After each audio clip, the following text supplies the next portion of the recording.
Hello and welcome on in to episode number 51 of the Wise Guys podcast. I am John Tortorelli with my co-host Brennan Capizzello and Justin Ray. J Ray is back on the show, fellas, and we have a lot to talk about because since you're here, Brennan proclaimed Josh Allen as a choke artist. He dug into the Minnesota Vikings. They beat the Bills and much more. So, Justin, how are you doing on this fine Thursday morning? So 1 week out from Thanksgiving. everything was fine up until I saw Instagram posts and I saw Brandon Capizzello here taking shots at my boy Josh Allen, who you guys know I've defended very hard to the core since the beginning of the season. I can't lie, Brandon, I was hurt, but I'm feeling good. I'm ready to be back on the show. I miss my boys, man. Let's do this. Episode 51. First off, I'm pissed off that you guys weren't wearing like party hats for episode 50 or something. Well, you notice I what was on the you notice episode. what I was wearing?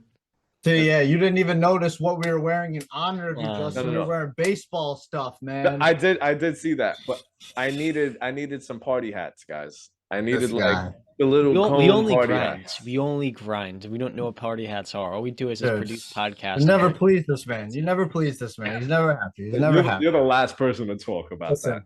I'm freaking ready to go. Justin's talking hate. I'm talking facts. Let's get it going. Episode 51. Let's go, guys. First topic of the show. So the Buffalo Bills lose to the Minnesota Vikings. Probably one of the 10 craziest last 10 minutes of a football game I have ever seen. I've been watching football for 12 years. That's a lot of football games. When we look at the AFC East currently, the Buffalo Bills are not in first place, nor are they in second place.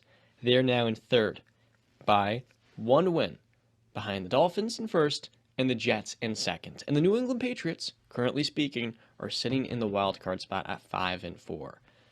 Is there any possibility that the Patriots, the Jets, the Dolphins, and Bills can all make the playoffs? Because that by default will make this the best division in football. I think it's absolutely realistic, but my only concern is this. I think the Patriots can make a play at it.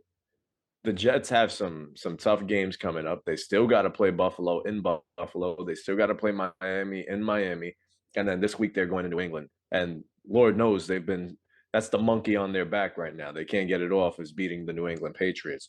But if Zach Wilson, it's really up to Zach Wilson. If Zach Wilson is going to shine in these next couple of games, then they'll be fine. They'll get in. And so, yeah, it will be possible. 4 teams from the AFC East getting into the postseason. That would be kind of crazy. Who would have thought that going into the season?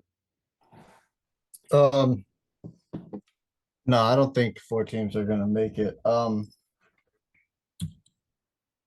think the Bills are a lock right now. Miami has a really good shot, even though Miami's a lock.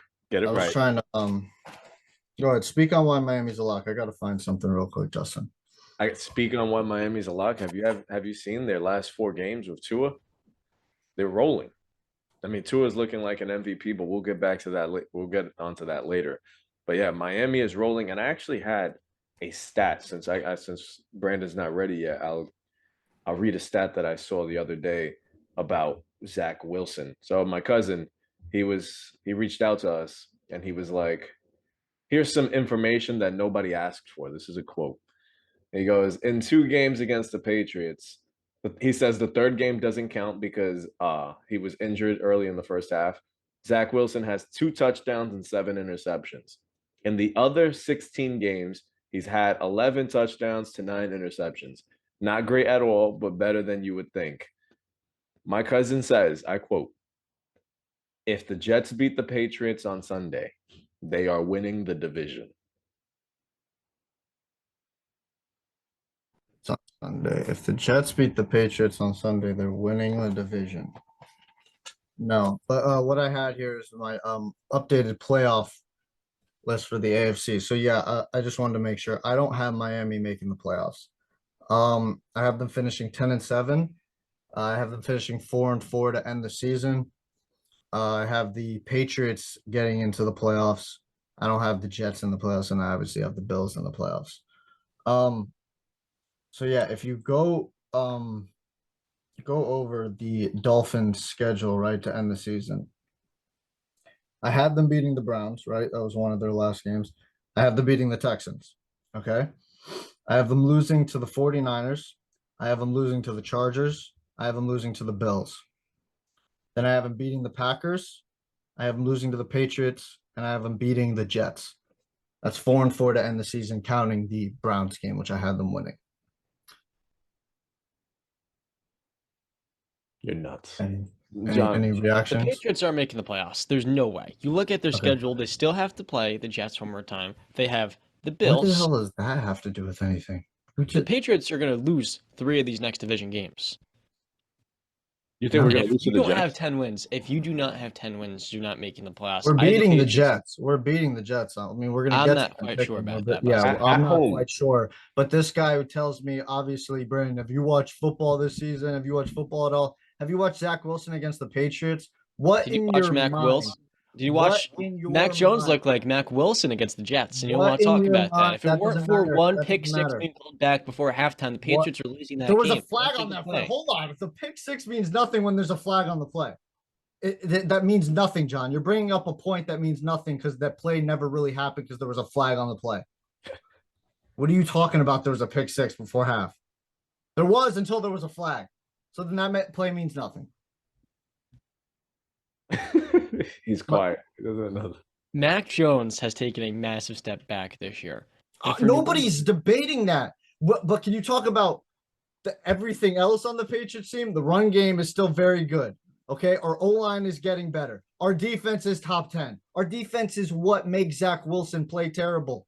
Do you not see that over the Jets defense is probably better than the Patriots defense. Well, They got top 5 oh, corner in really? Sauce Gardner, one of the best quarterback number 2s. And get this, the defensive front, Quinn Williams, John Franklin, Myers, and good edge rushers. That defense is only getting better. They're Hey, younger. John, that defense they're playing wasn't with good their enough to hair beat on us. fire. That defense wasn't good enough to beat us, what, 2-3 weeks ago? John, Zach do Wilson those played the most numbers destructive game of the season. do those numbers that I read to you not stick out at all? His numbers against the Patriots? That doesn't bring any caution. That I you think say it straight up that he's going to go into New England and beat the Patriots. I think the defense can get a couple of turnovers, and if they get 2 picks on Mac, which is very well in the possibility, Dude, then for Zach the game's going to be simplified. And if he's shown much development over the last 2 weeks since that Patriots game, if he can just progress and not take a step backward, and it's hard to take a step back from that Patriot game because that was one of the worst games of football this year. The Jets can easily win that. John, that defense did get a turnover on the Patriots in their game. they can get more. The And problem despite is Zach, that they can win. is that we got 3 turnovers. That's what you're not mentioning. You're just mentioning what Mac can't do, but you're not mentioning what Zach can't do. And you're not mentioning what our running game can do because our game is not predicated on Mac Jones making great plays. It's predicated on the run and the play action.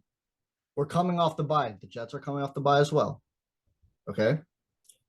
The Patriots' offense concerns are miscommunication and mistiming between Mac and his receiving core. That's the problem. That can be fixed pretty easily. I shouldn't say easily because nothing's easy in the NFL, but you know what I mean? That can be worked on. That's not something where you're like, oh, we're dead. That can't be fixed. That can't be fixed in the season. We just had it can't be fixed in game, but it can be fixed with the bye week, which we just had. So I'm hoping Mac Jones worked a lot, had a lot of time with his receiving core, his tight end core too.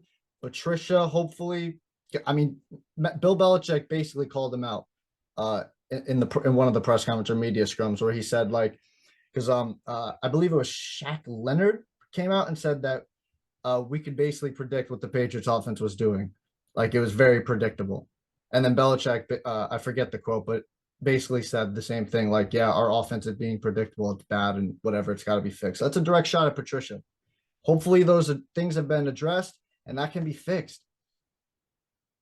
And that's why I think this game's more of a toss-up than anything else. It's not a toss-up when you look at the history of Zach Wilson versus Bill Belichick. Yeah, forget just Zach Wilson. The Jets in general over the last couple of Yeah. years. Cannot 13 beat straight them at losses, home. Justin. Yeah. 13, They haven't 13 beat to them in 7 14. years. What happened? Yeah. So I don't see that ending right now. Like Brandon said, both teams are coming off of a bye, but I'd feel way more comfortable if I'm placing my money down on anybody. It's Bill Belichick and his team being more prepared than a Robert Saleh-led team coming off of a bye. It's a home game. Jets ain't walking in there and tearing down the party. I have bad news for you, my friend. I have bad news for you. I hope that you don't go out there placing bets on this game because you will just be wasting your money. This is a guarantee in my brain. Um, I'll place a bet on that. I'm not going to but double down on the Jets winning, but I do think it's going to be a close game. And it's going to come down to which quarterback plays better, Zach Wilson or Mac Jones. And quite frankly, neither of them this year have been quite impressive, to say the very least. Now, when we look at the Patriots' larger schedule, this is what concerns me. You got the Jets this week. I'd say it's a 50-50 game at home. Then you got the 8-1 Vikings on primetime. I think the Vikings can win that game because they're a better football team. Justin Jefferson is a top 3 receiver in the league. Dalvin Cook is ridiculous. And get this, their defense made timely plays and got 3 turnovers in the last 15 minutes versus Josh Allen, which includes overtime. So I have a lot of faith in that Minnesota team. If there's anywhere you're going to beat them, interior offensive line, secondary can be exposed, and then Kirk Cousins will be the cherry on top. But that Viking team is better than the Patriots. Then next week, you have the Buffalo Bills at home Thursday night. So that's back-to-back primetime games. Then you have the Cardinals on primetime. Kyler Murray this year has not been great, but I do think they can get things together given how much is at stake for them and the possibility that Cliff Kingsbury could be gone. That could be a prove-it game for them. Next one, Las Vegas, you should win that. Then you got the Bengals. That's another primetime game. Sunday another night. primetime. You guys got 4 straight primetime games. You're not that good. I don't understand why the Patriots are getting so many of them. That's not the point. Then you have the Bengals on Christmas Eve at 1 o'clock. I think that's going to be a great game, but I would favor the Bengals on the road. Then you have the Dolphins at home the following week on New Year's Day, and then you end the season against the Bills. The Bills are probably going to be fighting for the number 1 seed. There's a real chance Josh Allen is playing in that game. And if that's the case, the last 4 weeks of the season, the last 5 weeks, get this. You're playing Josh Allen twice, Kyler Murray, Joe Burrow, Tua Tagovailoa, the MVP currently, and then Josh Allen the second time. Yeah. In between, you're playing the Vikings. And what you're not bringing up about that is the fact that we're playing Kirk Cousins in primetime. We're playing Kyler Murray late in the season where we've seen them fade. We're playing Tua Tagovailoa in New England in January, and I'm guaranteeing it's going to be freaking cold, and there's a possibility it snows. That's all I'm saying there. You're not bringing up those points. And I've said from the beginning of the season, I've maintained it through the season. We're splitting with the Bills. We are. We have a great defense. I mean, you smile at it. They lost to 3 teams, all Josh Allen's fault. Again, we've seen Bill Belichick have Josh Allen struggle before. We've seen Josh Allen go off on Bill Belichick's defense. I'm going to say 50-50. They're going to go 1-1. That's all I'm saying. I don't think that's a crazy. I'm not going out here and saying the Patriots are going to sweep the Bills. I'm not saying that. I might have said that last year before the season, but I'm not saying that this year. Okay. I'm saying they're going to go 50-50. It's a divisional game. Anything can happen there. The one thing that I feel good about in the schedule, and I've said it a couple of weeks ago, that I'm not too optimistic about the end of the end of the season schedule for them. But if I can find any line for optimism, it's the fact that Bill Belichick feasts off of quarterbacks that throw interceptions, that are good at throwing the ball to the other team. Derek Carr is over there. Joe Burrow does it a couple of times. We could get Josh Allen to throw a couple of picks, even though I'm not optimistic about that game. And we can feast on the Vikings. I really do believe that we can. So in Bill we trust over this last end of the season. I can still see the Patriots, the Jets, the Bills, and the Dolphins all finding a way to squeeze into the playoffs. If I have any compliment for your Patriots, Ramondre Stevenson is a bona fide stud. This year he's been a top 10 back, and you guys are probably going to let Damian Harris go. We're seeing right now, running back is the most useless position in sports because of how replaceable it is. Every single season, the Bears, they're going through this with David Montgomery. Khalil Herbert's a beast, and it kind of does irritate me. An elite back like Najee Harris, he goes in the first round, and is Najee a first-round talent? Yes. But is he worth a first-round pick, that type of investment? No. No running back almost is, unless it's Derrick Henry, and he was a second-round pick. Because ultimately, when you look at the history of running backs, when you pay them, you have to replace them every single time. And currently speaking, you look at the top running backs in the NFL, few of them have consistently done it year in and year out. Derrick Henry was injured last year. Jonathan Taylor struggled with an ankle this year. Saquon Barkley was terrible the last 2 years, partially due to injury and him getting back from the ACL. And many others, even Joe Mixon, Najee Harris. These elite running backs we look at, oftentimes they have their highs, and you say, this dude's a stud, and then they have their lows. And somewhere in between is a back that almost never is worth the first rounder. And so for the Pats to get in the 4th round of the draft, a guy so far this year it's averaging, I don't know, 4.8 yards a carry and 70 a game while splitting the backfield, that was an amazing draft pick. And as a Steeler fan, I'm envious. I'll be honest with you. Anything else with this division? Because I have the Bills finishing number 1, the Dolphins number 2, the Jets number 3. I think the Jets missed the playoffs. I do. I think the Chargers are getting over them. I've kind of changed my tune on the Jets a little bit. And last I had the Patriots missing the playoffs at 8-9 or 9-8. Well, I still see the Bills winning the division. I mean, it'd be a very scary sight if Miami finds a way to win the division. Like I said before, a playoff game in Miami is exactly what they need to make sure that they get to the Super Bowl. They need to play a playoff game in Miami. So, but yeah, I'm gonna roll Buffalo. I think they pick it up. I think it's just been ugly 2 games. Yeah, I have Buffalo winning the division, obviously. I have the Patriots in second place making the playoffs.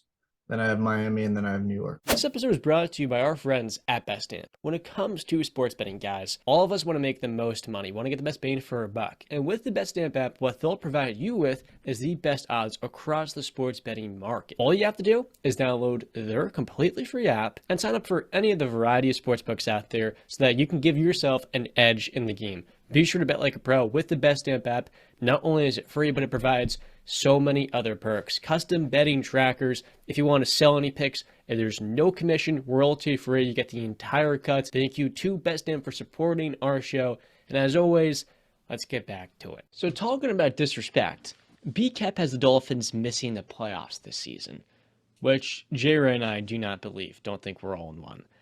And I kind of have a belief.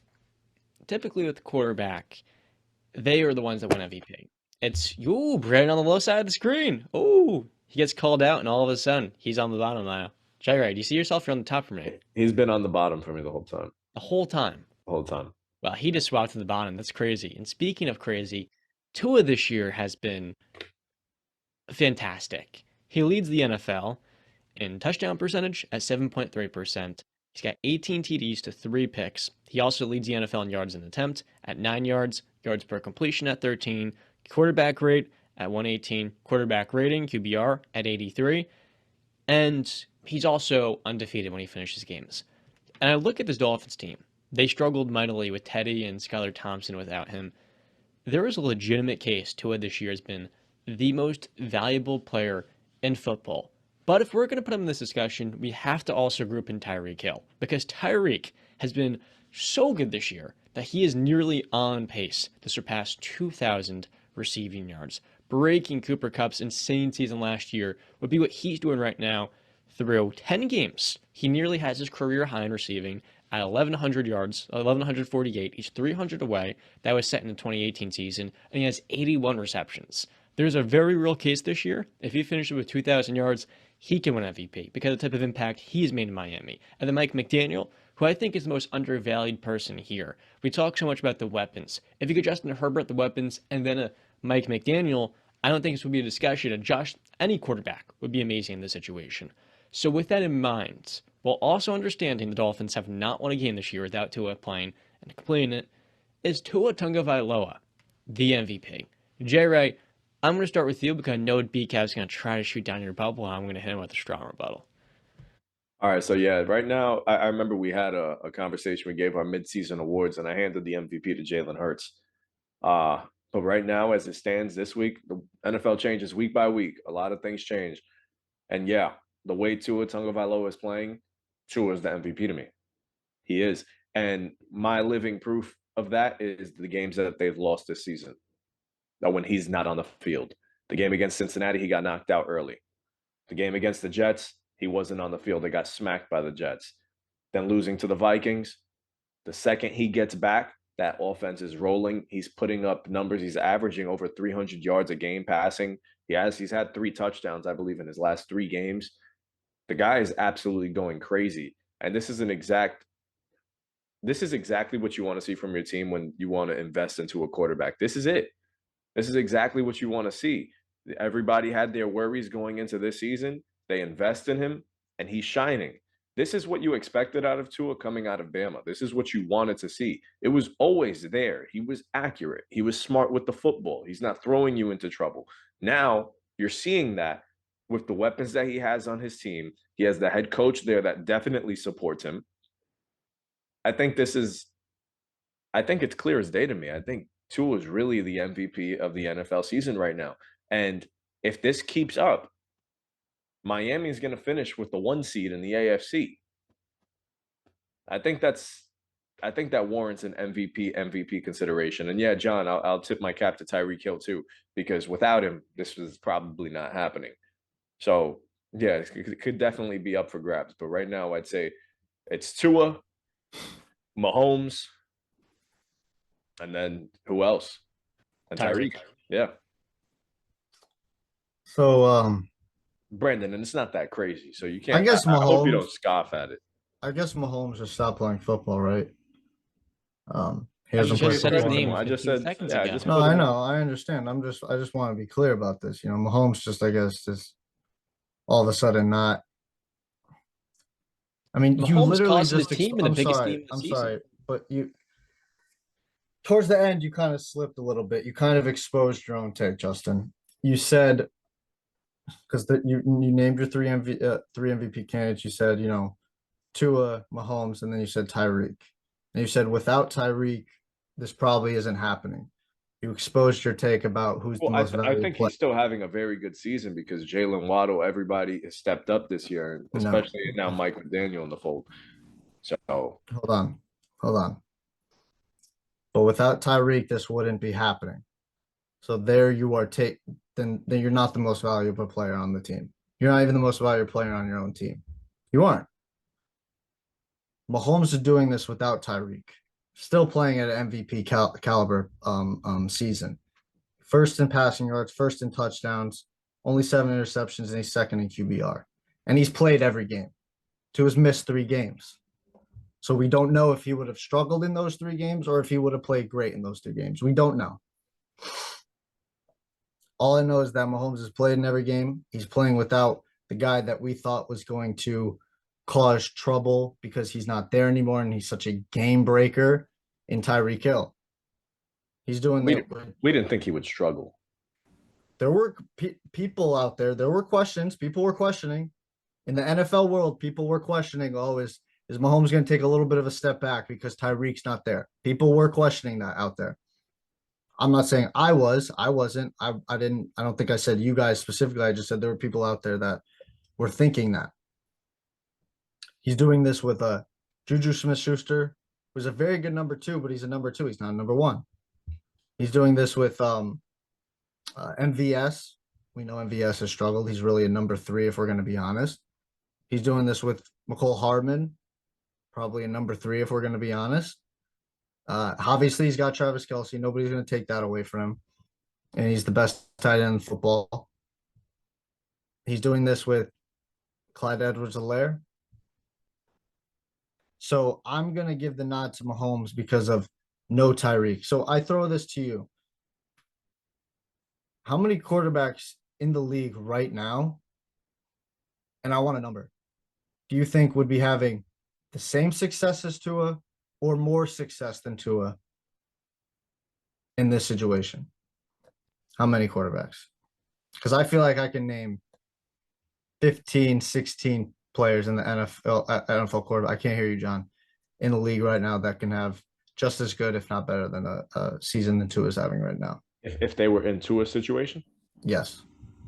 I don't think that's necessarily true because we just saw their 3 losses came without him on the field. Just you can't just plug any quarterback in that situation. Yeah, but we're not plugging in any receivers. Now, yes, if you're gonna say Mahomes, you put Mahomes in that situation. You put a Josh Allen in that situation, a Rodgers. Yeah, Brady. But we're talking. What I'm saying is that I'm saying that we're not talking about a Teddy Bridgewater, a backup quarterback who's a very good backup, but he's a backup quarterback. We're talking about top 15 quarterbacks, 16 quarterbacks in the league. That's what I'm trying to get to is with you guys. So really think about it. Like, yeah, you can go through the list of the quarterbacks in your head of starting quarterbacks in the NFL. I'm thinking Mahomes, Josh Allen, Yep. Brady, Rodgers, Herbert. Herbert. You counting right there? That's 4, right? Burrow. Anymore. I wasn't Burrow, good at math. So you got Burrow. 5 now. I have 6. Lamar. Lamar. That's 7. All right. Dak Prescott. Deshaun Watson. Let's not talk about He's him. not on the field. I'm not. Okay, but I still would say about it. I don't want to talk about Deshaun. I just don't Okay, like that's him. fine. Okay, I'm so just saying that I believe that he would be having success with this I offense. don't care about him. I'm Okay, not- I that's don't fine, wanna- John. Tyler. That's fine. That's I'm fine. not- I I'm not understand your gonna hate say- towards Deshaun. I get it. I'm All not right, going to so say we got that. We got that. Derek Carr. no. You don't think Derek Carr would have similar success or more success right now? No, because he has a great offense as it is right now. Well, Darren Waller and Hunter Renfro's not out, but I When understand. they're And when you in the got future, Josh I'm going McDaniels and Josh McDaniels. That's what I'm saying. You got to plug him into that offense right now, currently. I prefer Okay. Tua, and I Okay. won't take Dak because I do think that their ceiling is similar. So So you think that he would have similar success? I is guess what- similar success, but yeah. That's what I'm saying. I want similar or more success. Okay. Jalen Hurts. Yes, that's 9. Okay. I think we can agree. Daniel Jones, no. Nope. Carson Wentz, probably no. And Taylor Nope. Heineke, no. Kirk Cousins. Nope. He wouldn't be Trevor having a Lawrence. similar success. I think Kirk is going to be what Kirk is. I don't think anything changes. He's still the same quarterback to me. He's not playing any gloriously You better. guys have called Kirk a pretty damn good quarterback in this league. I think you Yeah, guys he's think a he's sol- top yeah, he's a 15 very in the solid top quarterback. 13. He's not So- solid. Kirk Cousins is an above-average quarterback. That So you're then not he going would to be build having around success entirely. in this offense, right? I don't Similar think so. success. I don't think he'd have as much. He'd have similar success, Similar. yes, Okay, but but not okay, as much. right? No, stop. You're please. not taking Can into we get on account the same fit, my page? brother. Can we get on the same page? Can we all get on the same page, please? Right? I said similar success or more success. So please, let's get on the same page. If it's similar success, it's a yes. If it's more success, it's a yes. If it's not, less then it's success, no. it's no. But you said it would be similar. You said similar. Okay, so yes, he would have success. Aaron Rodgers, we already said. No Jared kidding. Goff. Most quarterbacks would look good with these Jared receivers, Goff. but they look like the best No. quarterback in football.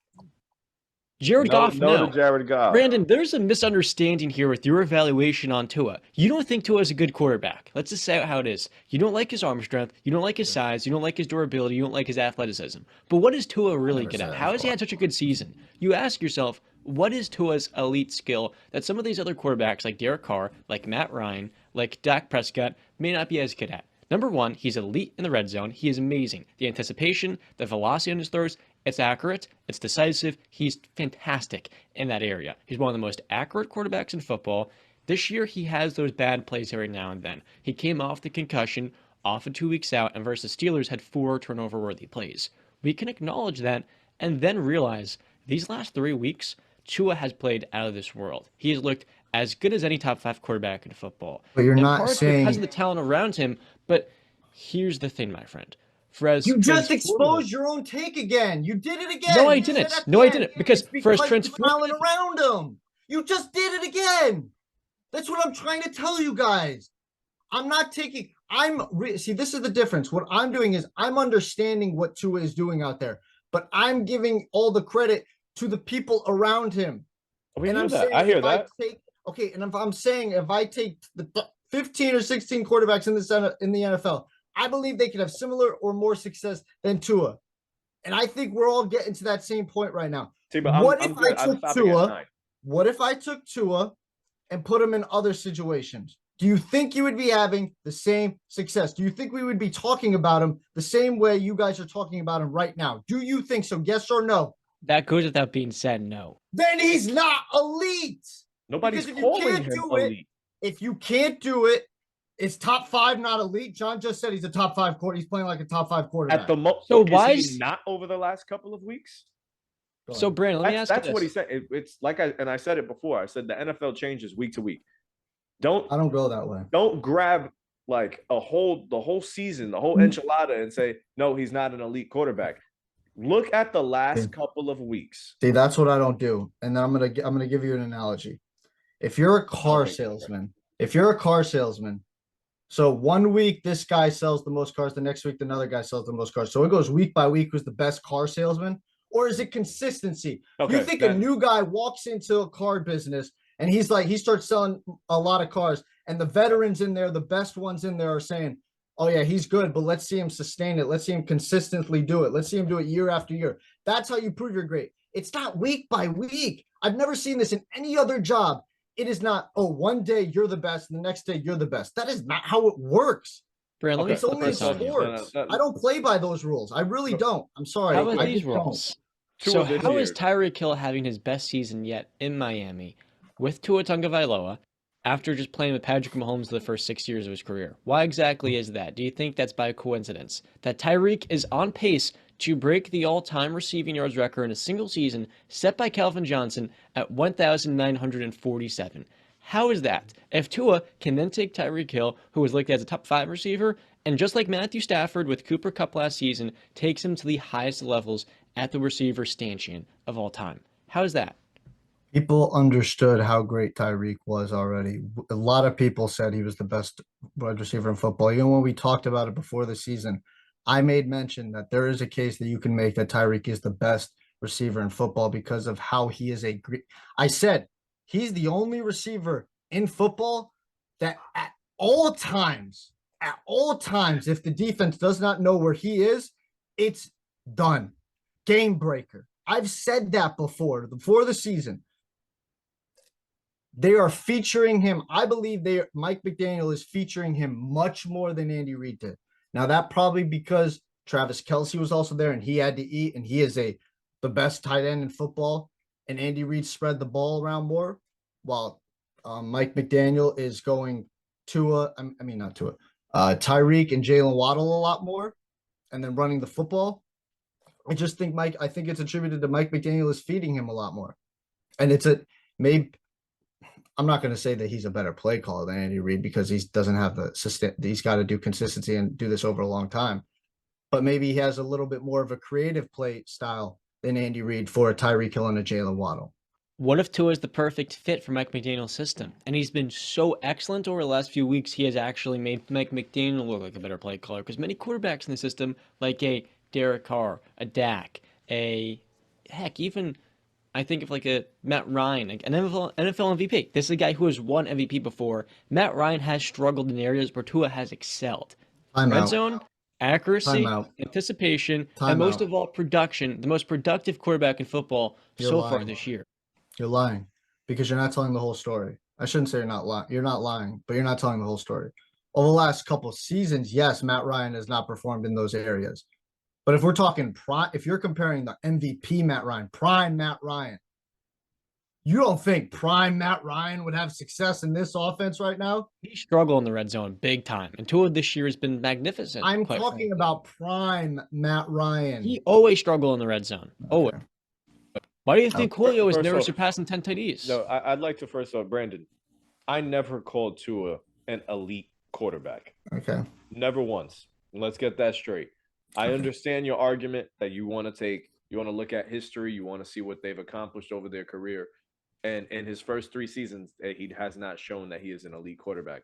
But this being his 3rd season, new head coach, new system, now talent around him, actually, we're seeing the makings of what can be an elite quarterback. And what I'm saying this year, when he has been on the field, he has played at a top tier level. He is not playing like garbage. The last couple of weeks, he has lit up the scoreboard.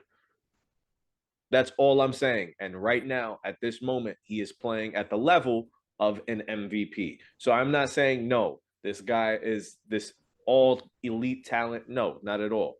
But this is the version of Tua that Miami was hoping to get when he came out of Bama. That is it.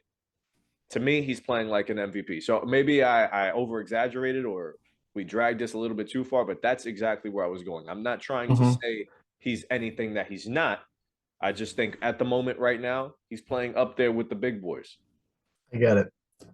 I understand what you're saying. I mean, right now, like I said, he's in. If the season ends today, he has a home playoff game in Miami. That hasn't happened in a long time. But what I'm saying is, Are they the? They're the number one seed over Kansas City right now? No, the 2 seed, but I'm saying they'll get a home playoff game. Oh, yes. In the okay, yes. But Yeah. if they went up against Kansas City, they'd have to go. Okay. Yes. What I'm saying is two things. If you take Tyreek Hill out, I don't think any of us think that he's playing at the level that he's playing at right now. And I believe that there are at least 15 to 16 quarterbacks in this league right now that I can plug in to the Miami offense right now, and they would have similar or more success than Tua Tagovailoa. And I think if you put Tua in other situations, that he wouldn't be having the same success. That's all I'm saying. I think 15 to 16 is a lot. I'd say comfortably maybe 9. Well, I we agree. didn't get to I it. think We didn't eight. get to the Yeah. whole list because John had to go into Yeah, his but little no. diatribe. Okay, We got so to about 11 quarterbacks. I knew the list was going down when I heard Jared Goff. That's No, because no, that's not the list. I wasn't going down No, the no, list. I I know was that, going but by division. but We I don't didn't think get there to was. we didn't get to other quarterbacks, but it's fine. We didn't get to other quarterbacks. No, we got our point. I Because- understand where you're coming from. I hear you. I think, Brandon, you have the right idea, but you're exacerbating and overlooking fit because Tua's the perfect situation, and for Miami, they have the perfect quarterback for the system. He is, and there's no way Kirk Cousins is going to have, in my opinion, I don't think he's having as much success and he's going to be as effective, and therefore he's not having similar success. He's having less. That's my standpoint. I think only 8 or 9 quarterbacks would be able to produce in this same rate. I think the cutoff point is Dak Prescott. Once you get past Dak, Kirk, Derek Carr, Ryan, those guys are not having the same type of success. And Kyler, I think he would be actually the last quarterback. That would Derek Carr was in an MVP consideration with less talent on his team, but okay. Well, he had a 5 pretty years good, ago. He had a very good team That- back then. That's what. But he didn't have the That same type of offense as this one. I mean, he Yeah, didn't but I have mean, the. it was prime Amari Cooper, Michael Yeah, Crabtree but balling back then. I'm sorry, Amari was never on a Tyreek Hill level. He No, wasn't. I'm not comparing the two, but I'm saying I at understand the what you're time saying. he did I his know. thing. Yep. Alrighty. With that out of the way, Alrighty then. Tua is one of the players this year that had a lot to prove. And I want to touch up on a quarterback in New York that has improved a lot this year briefly and is 7-2 this season. His name is Daniel Jones. Brandon, I'm going to ask you. You know what, actually, should I start with you again, Justin? Do you want to start off? Start with Brandon. Start with Brandon. So, B-Cap, Daniel Jones has improved a lot this year. His pocket presence, he's took better care of the football, he's been more mature, we've seen his mobility, and we've also seen his ability to extend plays on full display. You can call him a system quarterback, but he's winning games. And beyond that, the Giants' offense is flowing with him. They've done a very good job to close games. He has the lead in the NFL for game-winning drives. So he's been clutch in the fourth quarter. He's been able to help his team win games and sustain drives with his legs and his arm. Pretty unique skill set. You can maybe call him a dual threat quarterback. Is Daniel Jones a franchise guy? Is he a franchise quarterback? Was he developing into one? Is he developing into Is he one? developing to a franchise quarterback? Still young. So No, he's not developing into a franchise quarterback. I mean, if you think my opinions on Tua are low, I mean, I don't know what you think my opinions on Daniel Jones are. Yeah, no. I mean, I'm sorry.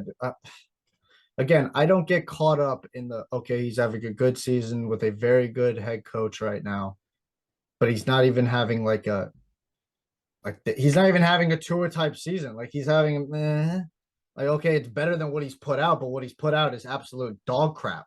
Who's his receiver number one, B? Who is it? Darius Slayton right now. Who's actually looked number good the two? past 3 games. Darius Slayton has actually looked pretty damn good the last 3 games. Why? Huh? Why do you think that is? Not Daniel Jones, because I literally on last Sunday I saw Darius Slayton take like a 50-something yard screen pass to the freaking house, or a short yardage pass to the house. There wasn't Daniel Jones throwing a deep bomb. All right. Again, I've seen over the past 3 seasons Daniel Jones show really no positive stuff. I don't even know how to put it. He's He shown didn't take a step forward. Yes, he's taking. I've not seen him really take that step forward. And when he takes a step forward, he trips and falls. I'm sorry, it's just true.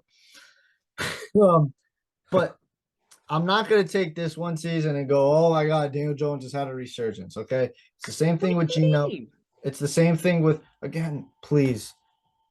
I don't follow the same rules as you guys. I'm sorry, but I don't. I don't live in a world where week by week, day by day, the best or somebody can just change a complete narrative on a whim. I need consistency. Okay. It's kind of like when you make a mistake and you just apologize for it and then your actions don't follow that, or maybe you do it, you show it for a first couple of days or a week or a couple weeks and then you divert back to that same habit. Am I supposed to Has Daniel Jones diverted back to these we fumbling don't know issues, we haven't lack seen of him consistency? we haven't seen it. We'll see if he's But Brandon, we're just seeing Daniel Jones with a real head coach. And yeah, he's not having a Tua type season.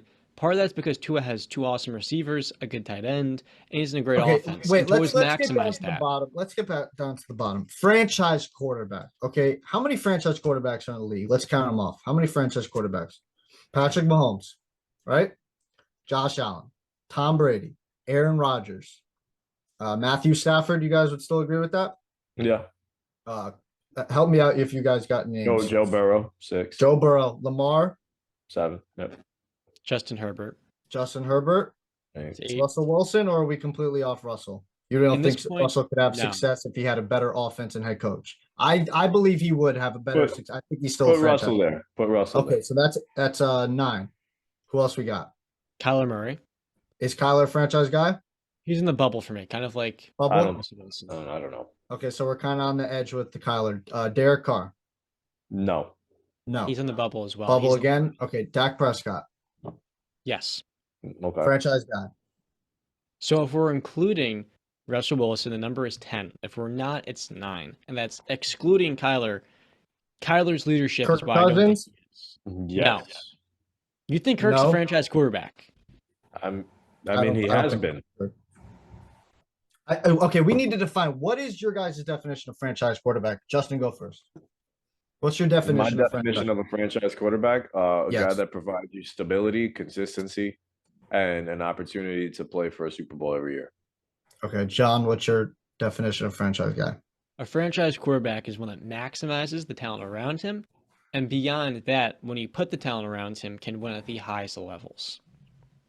Yes. Because of him is one of the leading reasons. Yes, he's got to be the reason. That's what I'm saying. And I don't think Kirk has been the reason. So if he's got to be the reason, then Kirk's off the list. Yes. But what if he's one of the 2 or 3 reasons, not the? If he's one of the leading, I think that still makes him as one. No, Matthew Stafford, he wasn't the leading reason. It was Cooper Kupp. That was the Super Bowl MVP. It was Calvin Johnson, all-time receiver. But he was the second element of that, or the third was Sean McVay. So, yeah, Stafford was the QB, but it can be multiple elements. If you're one of the main 3 to me, you are a franchise guy. Okay. And so we don't agree that Kirk Cousins is that. No. Okay. Yeah, I think Kirk is also in that bubble with like a Kyler, Derek Carr. How about Geno Smith? No, because again, it's the consistency. But Geno did it last year. Geno was pretty good last year. Stop it. Okay, so there's that's 12 games worth of starts, Bust. So there's 8 so wait, do we agree on Dak Prescott as a franchise guy? John said yes. I think he's in the bubble. Bubble. Okay, I'm a little bit more higher, but I can understand so if we'll just call it even there. So we're about 8 or 9. John, I think, disagrees with Russell Wilson, but me and Justin are saying if he had better talent and a better coach, that he would have success. So we're about 8 or 9 franchise guys. 10 if you're including Russ. 9 if you're not. Okay. I don't think Daniel Jones is one of those guys. I don't even think he's in the bubble. Okay. So that's where I'm at with him. I don't even think he's on Tua's level. If we want to even get further down. I think he's a bottom 20, bottom 10 quarterback, bottom 12. I don't get that. Somewhere in 20 to 20 something range. I don't think he's top 20. I just don't. Brandon, because I'd take Jimmy Garoppolo over him. I'd take Jimmy G over him. Geno, it's hard. I would take that one's so hard. I would take Geno Smith over him right now. I'd take I'm sorry. I take Mac Jones over Daniel Jones. I take Tannehill over Jones. I take Matt Ryan, Trevor Lawrence. I take Jalen Hurts. Hell, I'll take Taylor Heineke over Daniel Jones, bro. I'm a big Taylor guy. I'll take Goff over Daniel Jones. I wouldn't take Matt Ryan over Daniel I Jones. would take Matt Ryan. I think Matt Ryan was in a very, I think his offensive line was really like Matt Ryan's obviously not what he was, but he's still better than Daniel Jones, especially with football IQ and being able to read defense as a high level and pass the ball. Um, yeah, there's some other guys too. I mean, Justin Brandon, Fields, John would probably take over Daniel Jones. I got a question for you. I got maybe So got to get an answer. you love Trevor Lawrence and you think he's going to be a franchise quarterback, right? Yes. Where do you Yes. think his progress is on that meter so far this season? How far away is he from establishing himself as quite that? I think by next year he can with Calvin Ridley. With Calvin Ridley, right? Yes. So when you talk about Trevor Lawrence this year and his struggles, what is the main reason why in the red zone and the fourth quarter of games where notice the fourth quarter, as Bill Daniel Jones has been really good, he struggled? Why Trevor Lawrence has struggled in the red zone? I think it has a multitude of reasons to do with it. I think young quarterback making mistakes. Um, I think not having that number one weapon. None of his receivers are really red zone targets. Maybe Evan Ingram is his best red zone target, and that's really like, oh boy, now we're pushing it. So yeah. So receiving Oh talents, man, right? dude, my cat just farted. I'm sorry. Oh God, that stinks. Well, oh, go ahead, John. Sorry. Is what it Oh, is.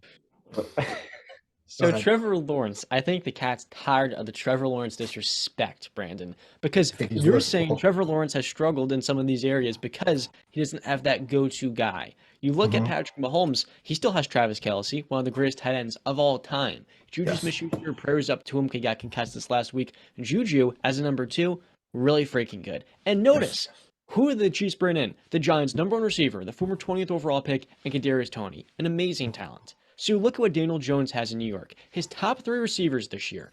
Outside of Saquon Barkley, who kind of has carried that offense because he's the only competent weapon Daniel Jones has, and their top three receivers. Can you even guess them? It like in receiving yards right now. Yes.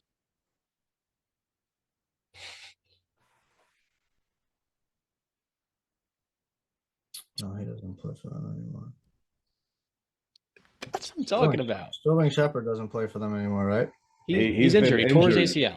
Okay, he's And, been injured. and he's The only guy I would know is Darius Slayton, but I don't think he'd be up there because he just came back from an injury a couple games ago. But he's He is been their very leading good. wide receiver in yards. Second is He Richie is? James. yeah, over the last Oh. 4 weeks. Yep. Oh, okay.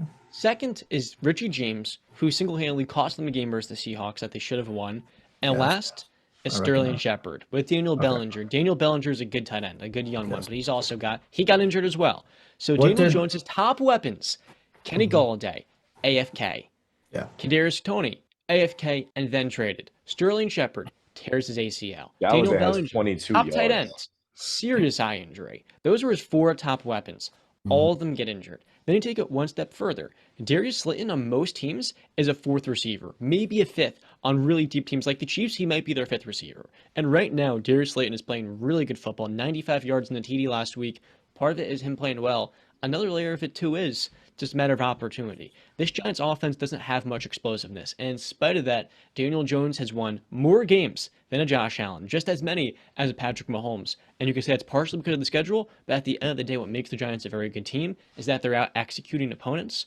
A big layer is coaching, no doubt about it. But the second element is a quarterback, and Daniel Jones, who had his back against the wall, fifth year option declined, and what do you know this year? He's played his best football with a real head coach. The first time he's had a real head coach. What do you think is going to happen if he gets number one receiver next year, like a Calvin Ridley? What if you put in New York, let's say, I don't know, Deontay Johnson, who can take a simple 5 yard slant into 30 yards down the field? He's a low end wide receiver, number one. I What if still you take it wouldn't. a step further with like a Rashad Bateman? Rashad Bateman would be easily the best receiver in New York. He's injured after the season. I, That's the point I'm getting at here. Again, I still wouldn't change my narrative on Daniel Jones. I still think there's a bunch of quarterbacks that I would take over him. We've gone down the list. There's a lot of quarterbacks I would take over Daniel Jones. I think if you went down the list, John, I think you'd be shocked over the quarterbacks you would take over Daniel Jones right now. But I, he's I just think entering his peak. He's not entering no peak. There's no peak. If this is him peaking, dear God, you're in trouble. no, Okay? Brandon, I definitely get what you're saying. I understand both arguments here. I mean, Daniel Jones right now, I think he has 8 passing touchdowns to 2 rushing touchdowns. He has almost 400 yards rushing. Saquon is calling him now Vanilla Vic. I think the guy's running, but I think Brandon, I'd ask you to just ease up on him a little bit because the facts are he really hasn't had a receiver. He hasn't at all. I mean, Darius Slayton, and I won't say disrespectful because I don't think he's a number 5 receiver on other teams. I think his first 2 seasons, I think he had over 700 yards in his rookie season. He caught 8 touchdowns just because he's a good receiver. He can play. I think it's been poor coaching is the reason why he hasn't been able to get out there. Now this season he's finally breaking out, but he shouldn't be a number 1. And Saquon Barkley shouldn't be number 2 in receiving on your team. Richie James should not be your number 2 receiver. And Sterling Shepard has been out for a couple of weeks now, and he still ranks 4th on your team in receiving yards. Kenny Galladay has been an absolute ghost, has 22 receiving yards on the season. I saw him drop a wide open drag route in their last game. And I'm like, Jesus Christ, this guy's hit a new low. So I'd say just take it easy on the guy because remember, Saquon hasn't always been healthy since he's been there as well. I think we're seeing that he can be a better quarterback, and he's playing a lot better. This past week when he was on the field, hold on, I just had the stat right now, and of course it disappears. Okay, Daniel Jones had a 153.3 passer rating versus the Texans. Albeit, yes, it's the Texans. That is the highest passer rating in a single game in the NFL this season. This season, it's a Daniel Jones game. He threw the ball well. He's looking better throwing the football. He's moving out of the pocket. He's playing smart. He's making throws on the run. He's not throwing interceptions. He's not fumbling the football either. So I'm not going to say, yes, he's a franchise guy, but I think he's turning himself into a quarterback where if there are no, big hits in the draft that you really want to go get, I think the Giants can say with confidence, okay, we could go into next year with Daniel Jones. No doubt. I think we're going to talk about this when JQ on the show. I want to save it for when JQ, you get on here. I know he's listening right now. Now, talking about Daniel Jones, BCAP, I'm going to ask you 2 questions. Do you think a franchise quarterback, the definition of it should be someone that maximizes the talent around him and can get the most out of maybe a limited personnel? Yeah. But is Daniel Jones accomplishing that very feat right now? No. He's not. No. The second question is, has Daniel Jones not gotten better? Are you saying that he hasn't improved? Because in my opinion, he has in each of the last 2 years.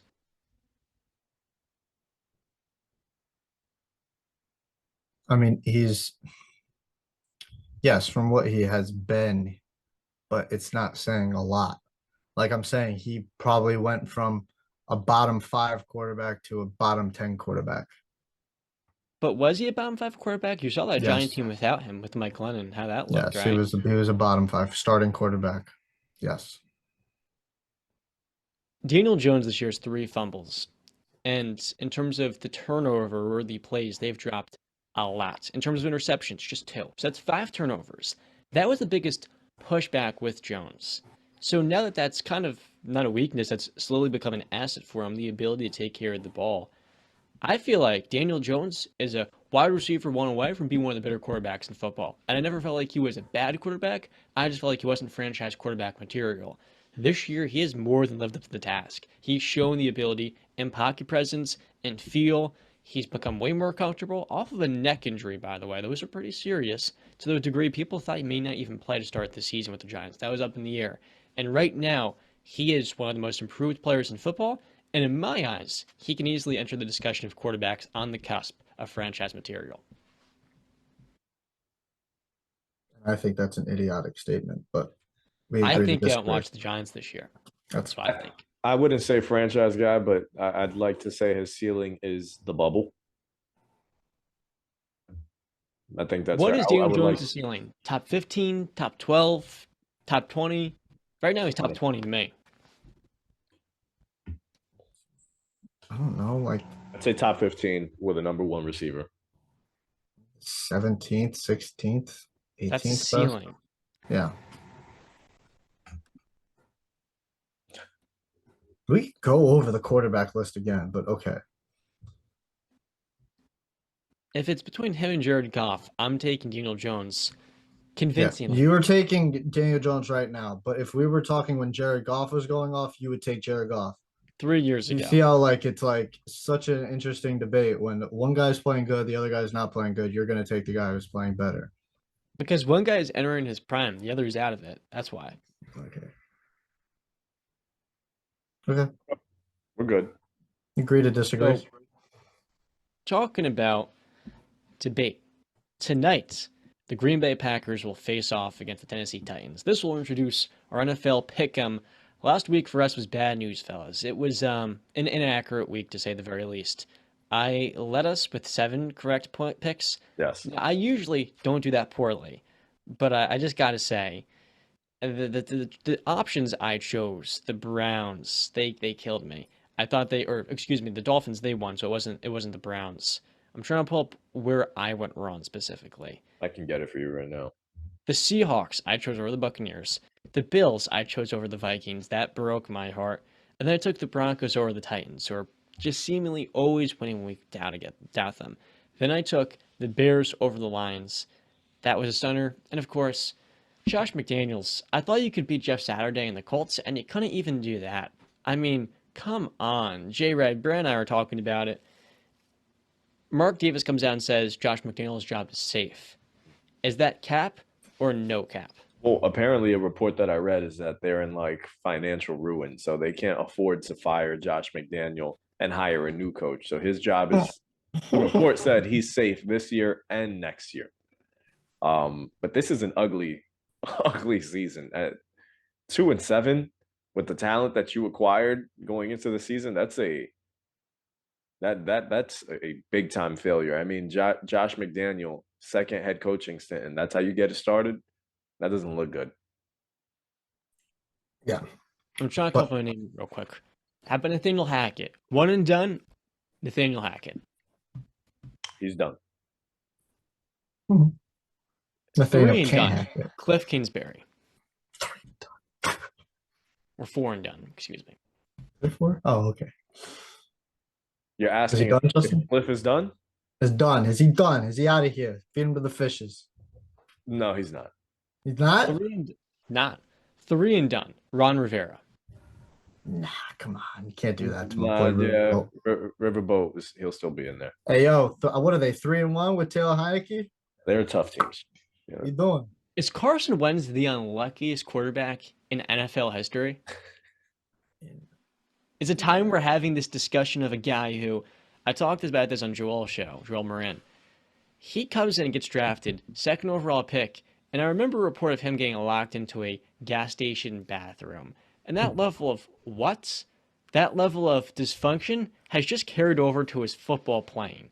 In all due respect, you go to Philadelphia and you're an MVP. You tear your ACL and your backup Nick Foles comes in and wins your team the Super Bowl. The next season, you have your team, you get off to a slow start, but you start to pick things up and then you get injured again. Nick Foles comes in and wins a playoff game. The following season, it all comes crashing down when your offensive line's in ruins, your head coach is dialing up the poor play calls, and then you get traded to Indianapolis. You go to Indy, and you have a good start to the season. You're one of the better quarterbacks in football. Then it all starts to come crashing down, and you guys saw that game versus the Patriots, and I forget what week it was, where the dude completed like 7 passes, and Mac Jones didn't beat him. I think you guys lost that matchup, We right? did lose because we were coming back, and then Jonathan Taylor broke out for a big time run. And then Carson Wentz struggles in the season-ending loss against the Jaguars. They missed the playoffs. Jim Irsay steps in, and we've seen since then, since the Colts traded to Carson Wentz, he was not the issue in Indy. He was one of the guys that was leading to some of the problems. And now in Washington, struggles, but had a good week 1. He had a decent season, and now his team's just winning without him. Taylor Heineke's not playing that much better than Carson Wentz. It's just a matter of him finding some energy, and it's very clear. Locker rooms are more receptive to Carson Wentz's backups. They play harder. They play with more toughness. So I'm asking you guys again, is Carson Wentz the unluckiest quarterback in NFL history? Probably. Probably. I don't even know how much to add to that, but yeah, I feel bad for the guy. The guy hasn't had, I guess, yeah, it's just bad luck, man. It's bad luck. If you're the Colts, do you wish you had him back? No. No. No, I think he's too average. I'd rather just get a top pick. But apparently, Jeff Saturday's saying, screw the top pick. We're going to go win 7 games. So, hey, that's good for him. Good for his coaching resume. But I feel like for the Indianapolis Colts, the whole point of firing your former coach and Frank Reich was that you get the first overall pick. And if you're going to go through all of this dysfunction just to win 6 games with Jeff Saturday because all of a sudden he's giving this interim energy, what is Jim Irsay thinking? That's what I'm really coming to the conclusion of. And it feels like Indianapolis doesn't have a direction with the way they won. Maybe it was just the Raiders last week. That's a very possible conclusion to why they won. So, talking about NFL pick'em, tonight we got the Green Bay Packers squaring off with the Tennessee Titans at home. Packers, crucial win last week versus the Cowboys. Jay Ray, was that for real? Christian Watson, 4 TDs. They actually cut Amari Rodgers the other day, which I don't blame them for. 3 fumbled punts for the 3 muff punts. Tennessee this year, every time you bet against them, always seems to win. Even against Kansas City with a rookie quarterback who couldn't complete more than 5 passes. So, who do you got tonight, Tennessee or Green Bay? This is a tough one because I've been hard on Tennessee going into the season, but also at the same time, I felt a little optimistic about the Packers this past week. You know, Christian Watson didn't start off the game too great, but Aaron Rodgers kept the faith and fed him the football, and then it turns into a big day for him. I think it was what, 4 catches for 107, right? And 3 touchdowns. So I don't know. I want to pick the Packers. It's in Lambeau. Tennessee's going to be running the ball hard. I'm going to go with Green Bay. I'm going to take Aaron Rodgers this week. Devondre Campbell's out with the knee, no Romeo Doubs, and David Bakhtiari and Elton Jenkins are both questionable of not practicing with knee injuries. I mean, those tackles have been questionable all year, and they still have played. They But they actually had to haven't move played Elton well. Jenkins to guard because he wasn't playing well. Yeah, but I'm taking the Green Bay Packers. I think that they can get these 2 games. I forget who they have next week. I think they have a really tough game next week. But yeah, I said after their win, I think that there is a path where that they can sneak in as the 7th seed, but they're gonna have to play some really good football down the stretch. I think beating the Cowboys last week and now beating the Titans this week, I think is a big momentum builder. So I'm gonna take Aaron Rodgers and the Green Bay Packers in Lambeau Field. Next week, Green Bay plays Philadelphia. That was the matchup. Yes. So for the Titans, no Ben Jones, their center, and no Bud Dupree. I'm going with Tennessee. Call me crazy, but I went against them last week, and I'm done feeling like a fool. Next game up, Chicago is going to Atlanta. And I'll be honest with you guys, this is one of the most boring games of the week, and the slate isn't very good either, so that's kind of saying a lot. That's saying, saying a lot that's not impressive, excuse me. For the Chicago Bears, their injury report going into this matchup isn't too heavy. Can you pull it for me? Yep. Okay, just Kyler Gordon limited, so nothing serious for them. I'm going to roll with the Falcons this week. I think they're going to run the football rather well, and it's going to be another close loss for the Chicago Bears. I'm going to roll with the Bears. I'm going to go with Chicago.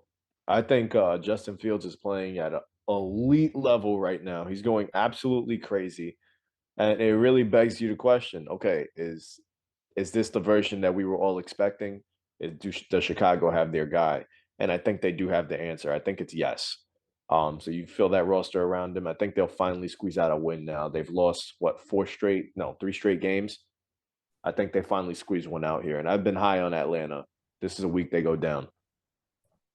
Yeah, I got Chicago winning this game. I'm surprised John doesn't have Chicago because he was talking about Justin Fields being a franchise guy too, or being the best quarterback in the 2021 NFL draft. But Jerry, I got a question for you. Could Justin Fields be the best quarterback in the 2021 class? Yes. He can be. Not saying How he is. predictable is that? I'm saying he can be. If. What do you think it would take? You think if they get wide receiver number 1, he can establish himself as top 2, top 3 dual threat QB? You know, it's a lot of ifs, but the thing is, if you're looking at all those quarterbacks from those drafts, have you seen a better stretch of football out of any of them than what we're seeing out of Justin Fields right now? I don't think you can say that.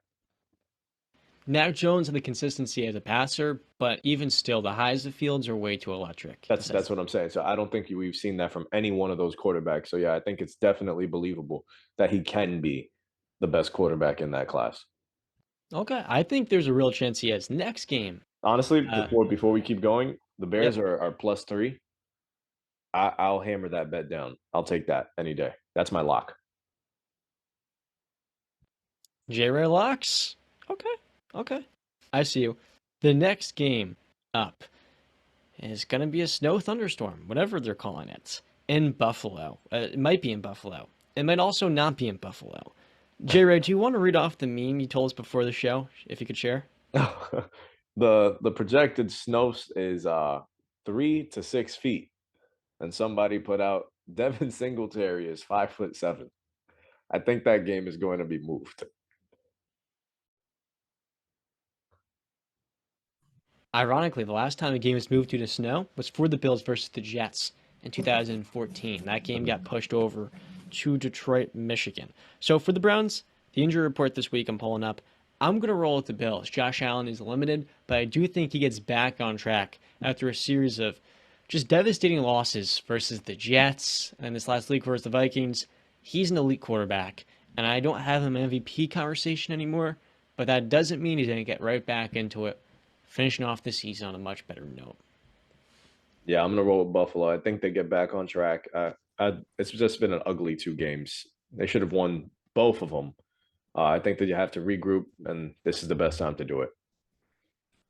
The last time the Buffalo Bills had a huge snowstorm was in 2017 against the Indianapolis Colts. Do you guys know who the quarterback was for that team, the Colts? Jacoby Brissett. Mr. Jacoby Brissett, and he is currently the quarterback for the Cleveland Browns. Now, he did lose that game 13-7 in overtime. That was a game where can you guess the Buffalo Bills starting quarterback? Tyrod Taylor. No.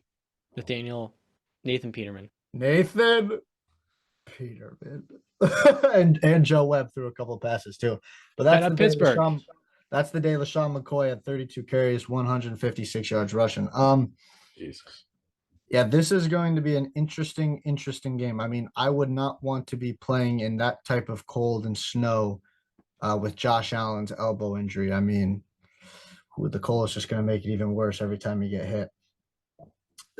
Snowstorms are always a toss-up because it's not really, it's very sloppy football play because of the conditions. So, I mean, anything can happen. I'm going to be honest. I picked the Bills, but I think if it plays in Buffalo, I think I'm going to favor the Browns because of Nick Chubb. And I think if it's snowing, I think the run game is going to be dealt a lot. Now, I understand Josh Allen's probably going to take off a lot, but Nick Chubb is and Kareem Hunt, I think they can gash for some yardage. And it's going to be tough. It's going to be tough tackling Nick Chubb in the cold. Oh my God. That's going to hurt. I'd rather just quit. Hear your freaking bones just crack and break. I'll go home. I'll go home. I was like, Coach, I got to go. I can't. -8 Buffalo, B-Cap. Is that your pick of the week?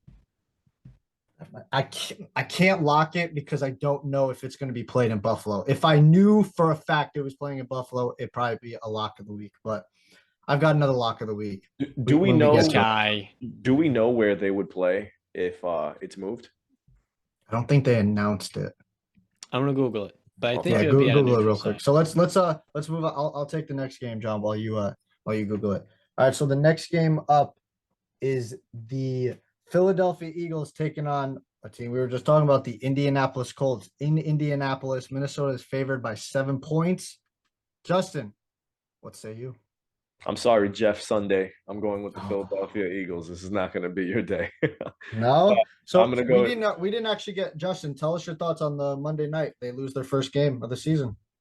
Oh man, that was it. I started to question: did Washington show us the blueprint how to beat the Philadelphia Eagles? Like, it really posed the question to me: can the Giants really steal this division, or the Cowboys? Can they steal the division from the Eagles? They still got to play each other again. So it's more than possible. But I think all in all, I think Philadelphia needed to lose one. They needed to see some of their weak spots. They need to clean them up. And ultimately, I think they'll be fine. So I'm not going to get on the Taylor Heineke hype train. I think it was just an ugly game for Philly. Couldn't get the run game going at all. It's not like them. So Talking about Riverboat Ron, he has now beat the last two undefeated teams, the Steelers in 2020 and the Eagles in 2022. You guys think that was enough with the young quarterback and Heineke coming in? He's not that young; he's 29, to save his job. yeah, they rally around. They rally around him. Don't get rid of that. Try to tell you, John. It's weird because Heineke's played worse than Wentz, though. Yeah, but he's leading to wins, though. He is, and so is Daniel Jones. And you're saying that Daniel Jones isn't. All right, let's go pick him. Let's go pick the conversations that people were talking with Cooper Rush and Dak Prescott. But for Philly and Indianapolis, I picked Indy, but I go back and forth on this one. Because I think Indy has, I've always said this entire season before the season, Indy has a style plays a style of football that you really don't want to see. And it's run the football at a high level, have a veteran quarterback who makes smart decisions and plays good defense. Now, we saw a little bit of Philly's kryptonite, which is similar actually to Dallas's kryptonite, which is stopping the run. Mm-hmm. And we know that Jonathan Taylor, even though he's been nicked this season, he had a big game last week, I believe, right? He can have another big game. The team looks a little rejuvenated, playing with energy, playing with fire. I think Indy can steal this game. You say Matty Ice? Matty Ice is coming back. Matty? You know what? I'm taking Indianapolis. 40-yard run? I'm taking Indianapolis in Indy. I'm taking them. Is this your bet of the week? Or is this your This is not my bet of the week. I'll tell you when it's my bet of the week. I was about to say, I don't feel comfortable placing a ticket with you guys if this is your bet of the week. That's not my bet of the week. We want to place a ticket, but talking about the Bills versus Browns game, the neutral site would be speculated Ford Field in Detroit because the Lions, or the Bills play there against the Lions 4 days later, but it also could be some other destinations. That's where a lot of games are typically moved. Food for thought. Okay. Next game, the New York Jets at New England. We discussed this matchup before. I'm rolling with the Jets, man. I like the magic of Zach Wilson, Ahmad Sauce Gardner, and the Jets defense being galvanized. The troops this year are coming out the fire. Top 5 defense. The running game doesn't have no Breece Hall, but I can see a big day from Garrett Wilson if they can just feed him early in the first quarter. Not a chance, not a flying chance that they're going into Foxborough and beating the Patriots, especially off of a bye.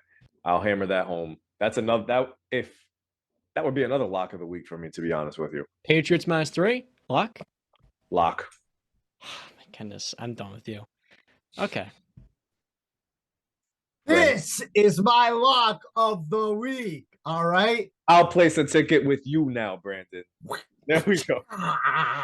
You guys are just delusional. We straight up locked up Zach Wilson, Mystery Zachary Wilson, sucking against the Patriots. Listen, 13, I believe it's straight victories against the New York Jets. Either 13 or 14. We've won so many times I've lost count. So, sorry, we dominate, but it's not, there. Yeah, New England's going to win this game. It's in Gillette. You saw what we did against them in New York, in the Meadowlands. Now we got our home crowd behind them. We're coming off the bye week. Bill Belichick is very good coming off the bye. Give me the New England Patriots. I mean, come on. Brandon hot takes. He's got the Browns covering -8, which I think they definitely could. He's got the Eagles covering, he's got the Colts covering -7, and he's got the Patriots covering -3. Wow. Okay. Next game up, fellas. The Los Angeles Rams. Oh, their season's over. It's over. Kiss it goodnight versus the New Orleans Saints. I thought the Rams would be bad coming into this year. I thought they would be a 9-10 win team against the playoffs and get knocked down in the first rounds. But boy, would I be kidding you if I thought they would be this bad. Now, last week versus the Cardinals, no Matthew Stafford. But the Cardinals had no Kyler Murray. And we saw one of the best backup quarterbacks in the league is Colt McCoy. Colt McCoy, you could argue, had one of the better quarterback performances of the season for the Cardinals. And it looks like J-Red's got something to say. No, I just threw up the horns, man. Texas Longhorns. Oh, yeah. I only remember him as the Browns quarterback, which was ugly. So I haven't registered that. I know he was the second quarterback taken in 2010, right? Mm-hmm. Something like that. I was looking at the other day. For the Rams, John Wolford is questionable, their backup. And it seems like Matthew Stafford is questionable as well. But he was a full participant getting out of concussion protocol to get cleared. Guys, it's just ridiculous to me that the Saints are still favored. Why do people think the Saints are a remotely okay team? Dennis Allen has been a failure as a head coach, and we're seeing right now his team is undisciplined, and he's a good defensive coordinator, but his defense has been bad. The Steelers look like the 1960s Browns first their defense, and you take one step further, their quarterback Sandy Dalton, how are they favored back-to-back weeks? This time at home, last week on the road, I don't understand. The Rams are covering this game. Even if Matthew Stafford doesn't play, the Saints are an utter disaster. I had them winning 11 or 12 games this year with Jameis Winston, and he's been more of Jameis this season. 3 wins to 7 losses. My pick of the week is the Rams, covering -3. I mean, what are we doing here, Vegas? This is ridiculous. How are the Saints again favorites? Does no one see this? They're a terrible football team. Go prepare for Indianapolis. So are those our locks for the week? Easily. Okay. I like this. We got a pretty good ticket with our friends. I like this. Justin, But who yeah, you got? Rams? I'm going to take the Rams too. I'm going to say this real quick. Brandon, congrats. You were right. You Put were them on right. Saints. Dennis Allen as a head coach, you were right. I'll give you your flowers. So yeah, I'm gonna take the Rams here. Hopefully Matt Stafford is on the field for this week. I am kind of hurt, and I'm really rooting for the Rams heavy because I need them to have a reason to bring Cooper Kupp back for my fantasy team. So I absolutely need the Rams to win some games down the stretch. I'm gonna take the Rams this week at New Orleans. I didn't mention what happened with Cooper Kupp, B-Cap. He got rolled up on, so he is now on IR. I forget what the injury is. I don't know if it's a knee or an ankle. Yeah, he's on IR right now. I if I was Sean McVay, I think you got to see the writing on the wall with this season. I don't think you rush him back or bring him back and risk, hurting him even more. But I'm gonna pick the Los Angeles Rams. I know I think the reason they're favored is because they're in New Orleans and Cooper Kupp is out. But the Rams got to beat these bad teams, man. Come on, like let's go Los Angeles. You got to have something. You would hope. Right high ankle sprain for Cooper, which is unfortunate trying to defend his Triple Crown, which I don't think he's going to cover this year. Next game up, Detroit going to New York. The Giants are 3-point favorites at -3. There's some magic this year, 2 teams in football, guys. The first of the Tennessee Titans. Most people had them missing the playoffs, and they are the clear lock to win the AFC South 9 weeks into the season. One step further, the New York Giants, most people had winning 5 or 6 games. They're 7-2 to start this year with one of the easiest remaining schedules in the NFL. Dan Campbell, fun fact, was once interviewed for an offensive gig in Miami, which he later got by the Giants' new head coach in Brian Daboll, their current back then, the current offensive coordinator.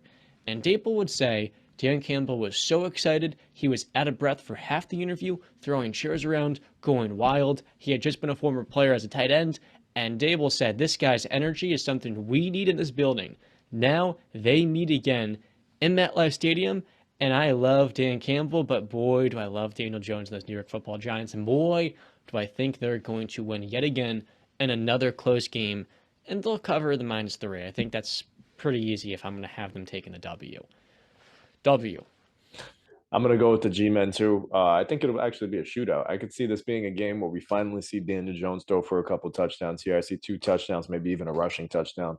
So if you're betting for fantasy football, DraftKings, FanDuel, whatever it is, go out there and get Daniel Jones for your quarterback. Same with Jared Goff. I see this being a shootout, maybe I'd like to say 31-26 kind of game. I think the Giants win. Yeah, I'm taking the New York Giants. I don't. Yeah, I love Detroit. I agree with you guys' sentiments. I mean, I don't know if it's going to be a shootout, Justin. Giants defense has been pretty good, but I mean, for my sake, I hope I'm on St. Brown, Jamal Williams, get it going.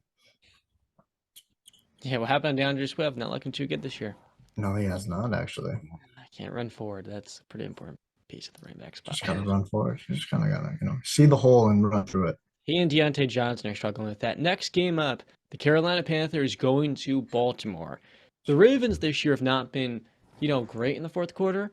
But if you're a 13-point favorite, you might not have to play in the fourth quarter. Maybe for the Ravens, they actually should play in the fourth quarter. That's why they don't have 8 or 9 wins right now. For Baltimore, get yourself a bye week. Now you get to play one of the easiest opponents that are riding high on some interim energy. Remember, Panthers 3-7 on a one-win football team. I have the Ravens winning, but minus 13, I have the Panthers covering. I think Deontay Foreman has himself another 90 rushing yard day. He doesn't get 100, and honestly, Baker Mayfield coming back. Brandon, what do you think is going to be the outcome of this football match? He's back. Shake and bake, baby. But sadly, he couldn't handle the heat. Had to throw up a game managing quarterback who couldn't make a throw in the Super Bowl to win it. No, but I'm not gonna sit here and lie to you guys. I have the Baltimore Ravens winning this game. The Panthers are just bereft of weapons. They don't have anything really to for Baker to even work with. Mhm. I think I do agree with John though on the covering 13. I think that the Panthers can cover 13, but let's go shake and bake, baby. Love seeing them back. I think Baltimore is going to beat the brakes off of the Panthers this week. And also, I think Baltimore is probably the most disrespected good team in football. I think they are a Super Bowl contender. They've won 3 straight games. They've beaten the Saints. They beat the Bucks. They beat the Browns. This team, if they get hot, is probably one of the scariest teams to go up against when it comes to playoff football. I love Lamar, and I think this second half now for them coming off of a bye is going to be the start of when we're going to see MVP Lamar start to creep up again. So I'm going to roll with With what Baltimore. receivers? Lamar's enough. Mark Andrews is questionable in this matchup. I just don't think the Ravens have enough juice or explosiveness with no Rashad Bateman, who was on IR. I mean, you didn't address it in the draft. You were reliant on him as number 2, and now you have zero depth at a position that will matter in the postseason. It may not come back to bite them currently, but in the first round of the playoffs, if they even get there, J-Rat, I think that's why no one respects them. It could Next also be a game- strategy just to pay him less. They hope for a performance. Is that the strategy? Hey, I Ravens think it can don't be. draft a receiver to get Lamar for less money, less guaranteed money, more so. I think so, but they'll be fine. He's gonna get the bag. He will. And if it's not by the Ravens, of course, some team surely will. One of them could be the Patriots, who definitely need a quarterback.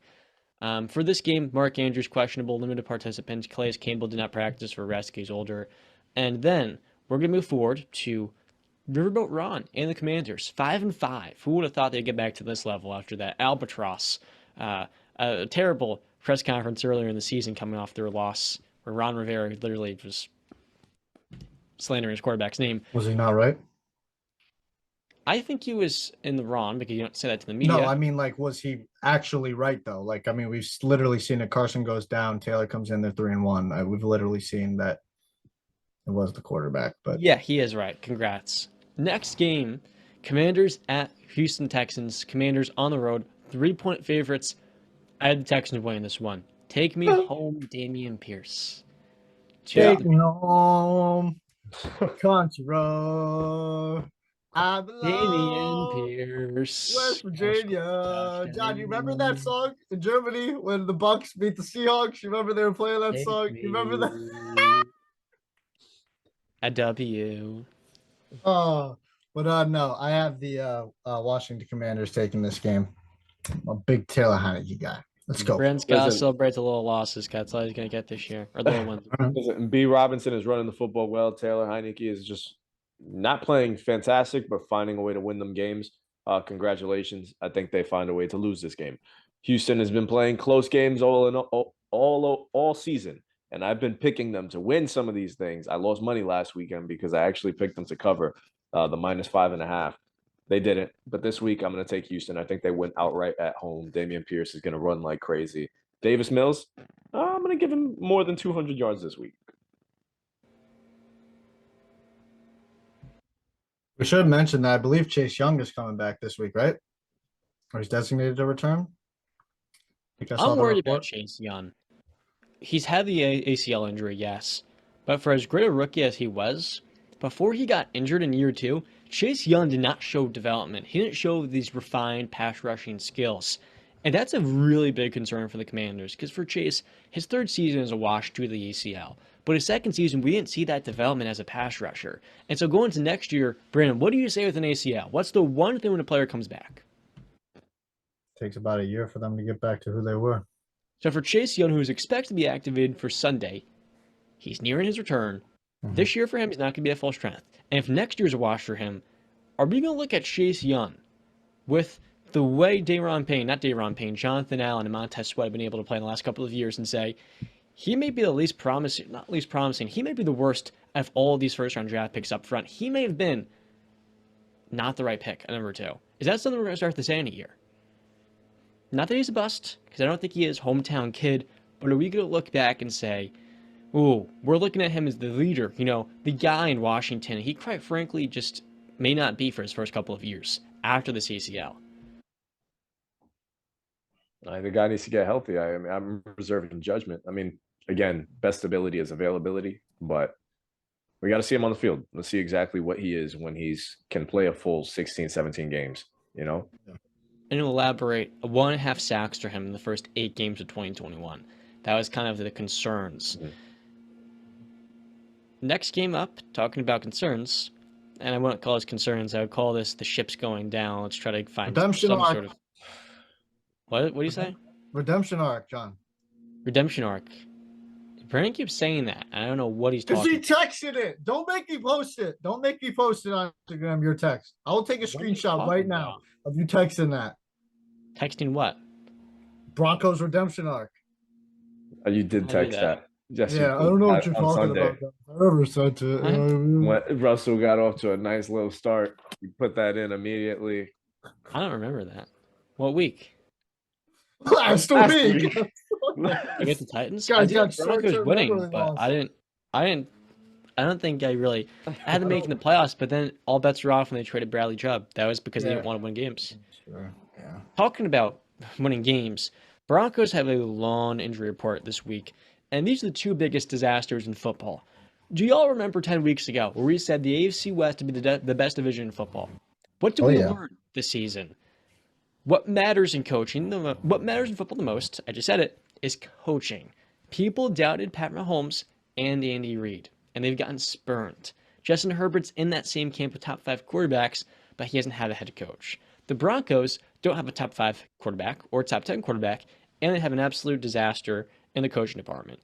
For the Las Vegas Raiders, Derek Carr is not the issue, because if Daniel Jones, Jimmy Garoppolo, and many other average quarterbacks win a bunch of games, it's very clear to me Derek Carr can win in this league.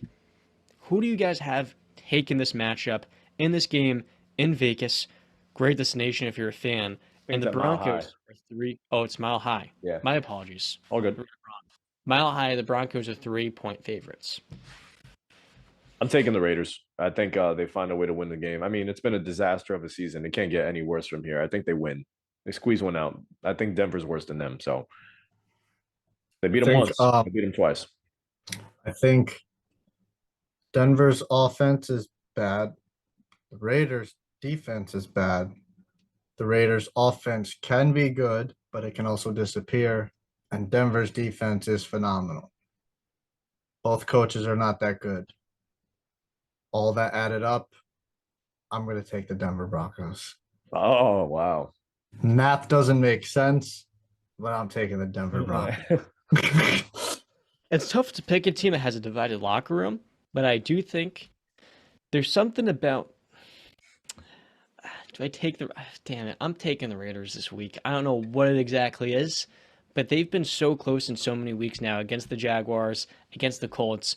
At some point, you have to think these players are going to come out with a level of fire to actually capitalize on opportunity, and I think that'll be a deciding factor this week. The Raiders, in my opinion, are a better fundamental team all around than the Broncos. Dude, they should have beaten the Chiefs. We were on this show, and I threw that hat on, and they had me. They were going to win that game. The Raiders should have so many more wins than what they already have. They're a much better team. I don't know what's up with execution. I don't know if it's a Josh McDaniels thing, but, man, this is a disaster. I'm so disappointed in what the Raiders are this year. But prove me right this week because I need my pick 'em. If they don't win, I'm never picking them again. I have them losing the last 6 games of the year. Now we have a very fun matchup. I would argue it's the game on Sunday to look out for because the slate is not ideal.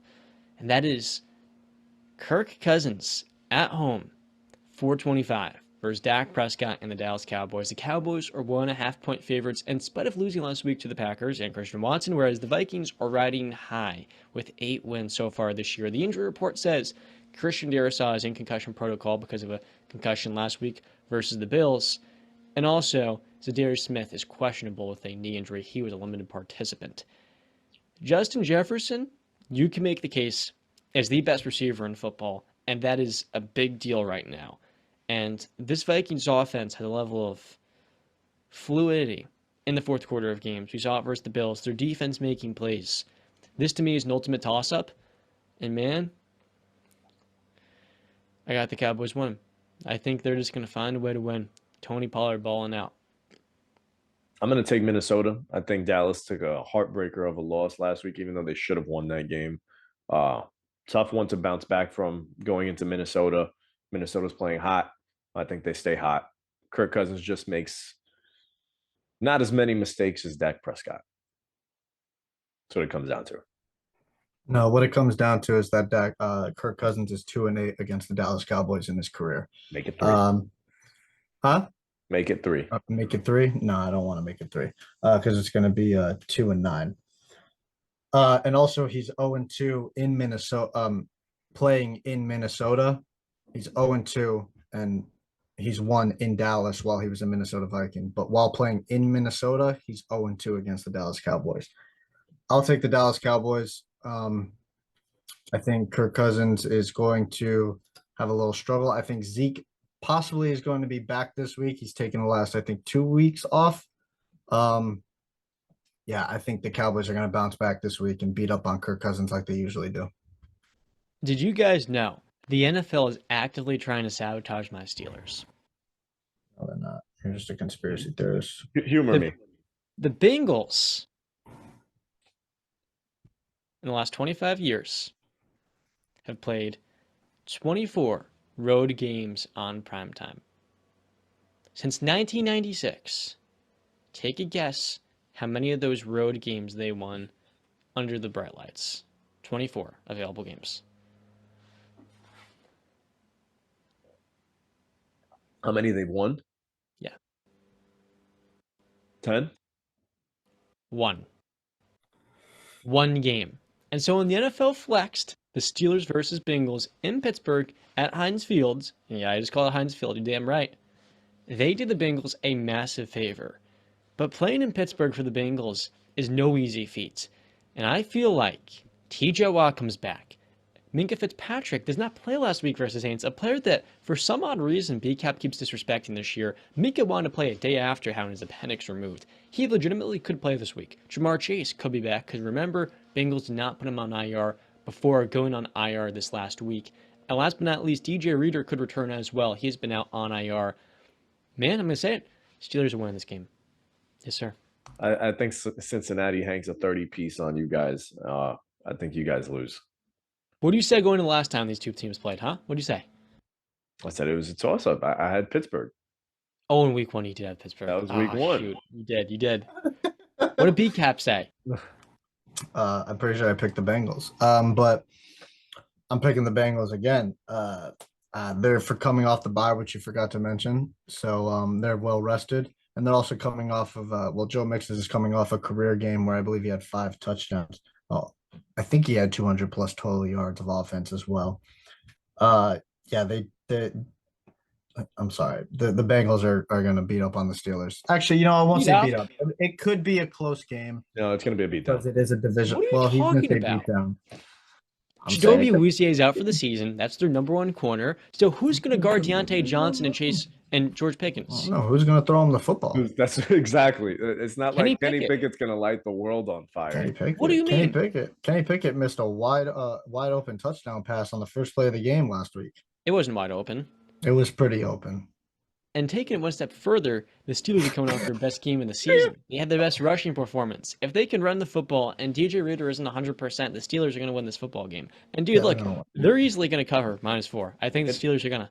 I think it'll be a double-digit loss. Okay, you know what? I'm done with you. Chiefs at Chargers. Sunday night. The last time these two teams played was a very good football game. -6, Kansas City on the road.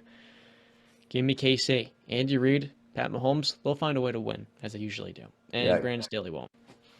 Yeah, I think the Chargers had their chance in Kansas City. They're marching downfield, and Herbert throws that pick six, basically icing the whole game. I think that was your best chance to slay the dragon. You lost it there. KC wins in your house. They have no fans there anyway. It'll be mostly Kansas City fans. I'm taking the Kansas City Chiefs. They run the division.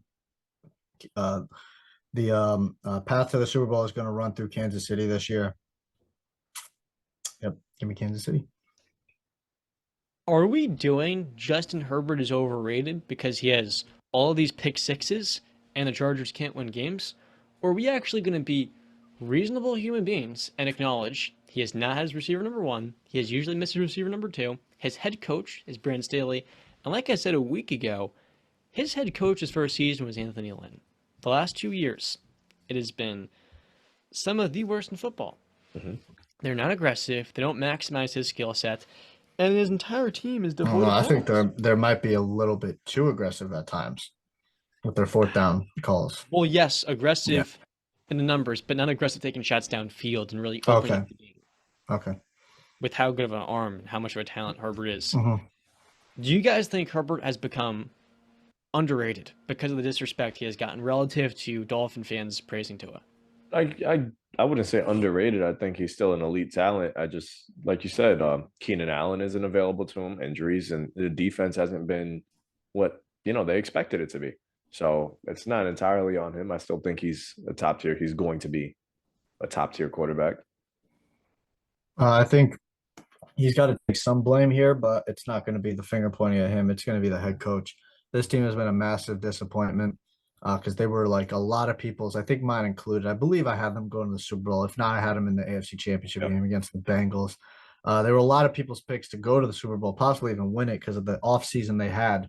And it's just been a complete massive failure. So I think he's rated just fine where he is. I don't think you can. I think he's like right there at like 8 or 9, like right there. I just maybe 10, depending on where you have like Lamar Jackson. But okay, who do you have winning? I pick Kansas City. Kansas City. Okay. Yeah. Monday night. We've seen the NFL in London. Monday. We've seen the NFL in Germany. And now, fellas, we get to see the NFL in Mexico City. 49ers versus the Cardinals this week. Kyler Murray missed last week, lower body. And I'm going to be honest with you guys. San Francisco rolling high, J-Ray. You have them winning out the rest of the season. I think this is going to be a very close game. And not only that, for this matchup, the Cardinals are 8-point underdogs. I think they cover. So what is your thought going into this game? Well, that's fine. They can cover all they want. At the end of the day, it's the win that matters. And I find that Arizona is going to lose. I'll stick by my argument. I think San Francisco is going to win out the rest of the way. And at the end of the season, we're going to be looking at them as the best team in the NFC.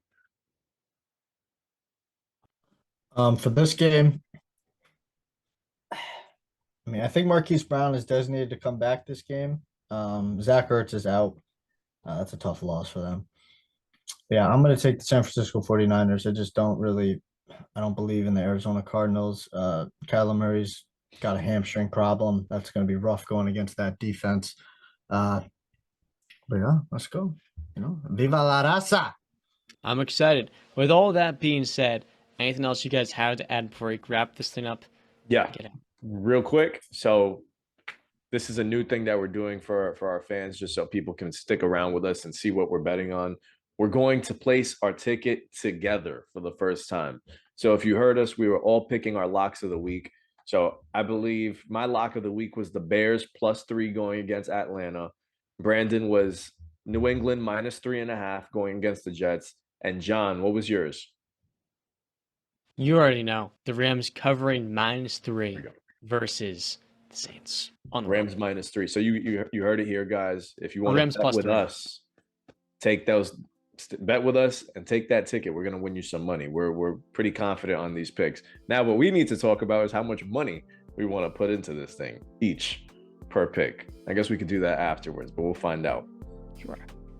With all that being said, thank you so much for watching. Staying to the very end of episode number 51. I'm John, this was Justin Ray and Brandon Capizzello, and as always, until next time. Stay classy. What kind of